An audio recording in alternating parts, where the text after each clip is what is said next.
Bom dia, meu nome é Fábio, professor de História. Hoje a aula está direcionada ao sétimo ano, que é a aula do capítulo 5 do módulo 1, com o tema A Expansão Marítima Europeia, século XV. Conceito. Também chamada de Grandes Navegações, foi um movimento que ocorreu na Europa a partir do século XV, quando países europeus, liderados por Portugal e Espanha, lançaram-se na conquista dos mares. Rotas das especiarias. A rota por terra era dominada, geralmente, pelos árabes. Além disso, o percurso era muito grande, o que desestimulava a burguesia. As rotas mais conhecidas para buscar especiarias eram a rota por terra ou via mar Mediterrâneo. A rota pelo mar Mediterrâneo era dominada pelos italianos, especialmente de Gênova e Veneza. Cabia aos portugueses buscar uma rota alternativa. A escolha foi o Oceano Atlântico. Ou seja, durante a Idade Média, o comércio entre Ásia e Europa era intermediado pelos árabes. Eles negociavam as mercadorias com os europeus e esses europeus revendiam na Europa, obtendo grandes lucros. Só que, a partir do século XV, basicamente em 1453, os turcos otomanos eles vão conquistar Constantinopla e vão controlar o comércio nessas rotas. E assim eles vão aumentar os preços dos produtos e criar elevadas taxas. Isso fez com que Portugal buscasse uma nova rota, que foi o Oceano Atlântico, certo? Pioneirismo português. Então, por que Portugal foi o primeiro país a se lançar ao mar? Primeiro, Portugal já era uma nação unificada, independente do século XII. Ou seja, foi uma das primeiras nações a criar um Estado monárquico, como a Inglaterra e França, e foi seguida pela Espanha, certo? A Revolução de Avis de 1385 subiu ao trono Dom João I, que, apoiado pelos burgueses, tinha grande interesse na expansão marítima. Então, a classe burguesa ela vivia próxima do rei, porque a burguesia ela financiava as grandes navegações, com o objetivo de encontrar mercado consumidor e acumular mais riquezas, certo? Vamos ter aqui a Escola de Sagres, século XV. A Escola de Sagres servia para estimular as navegações portuguesas.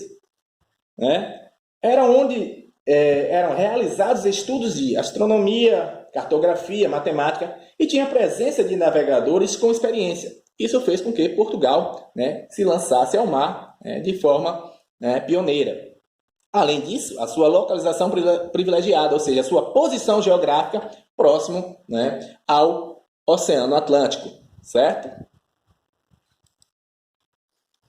O objetivo é alcançar o Oriente contornando o litoral sul-africano. Então, na tentativa de fugir das altas taxas cobradas pelos turcos otomanos, eles vão passar a percorrer o Oceano Atlântico pela porção sul, para se chegar ao Oriente, ou seja, em busca das chamadas preciosas especiarias, certo?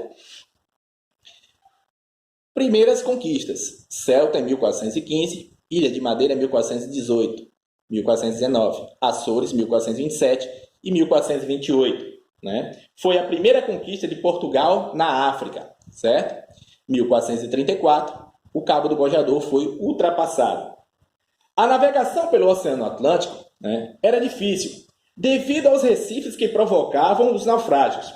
Por exemplo, esse Cabo do Bojador era temido porque muitos navios portugueses afundavam tentando atravessá-lo, certo? Causas. Catequese. A Igreja Católica desejava conquistar novos fiéis para compensar as perdas na Europa. Ou seja, durante a Contra-Reforma, a Igreja Católica ela vai criar as chamadas Companhias de Jesus.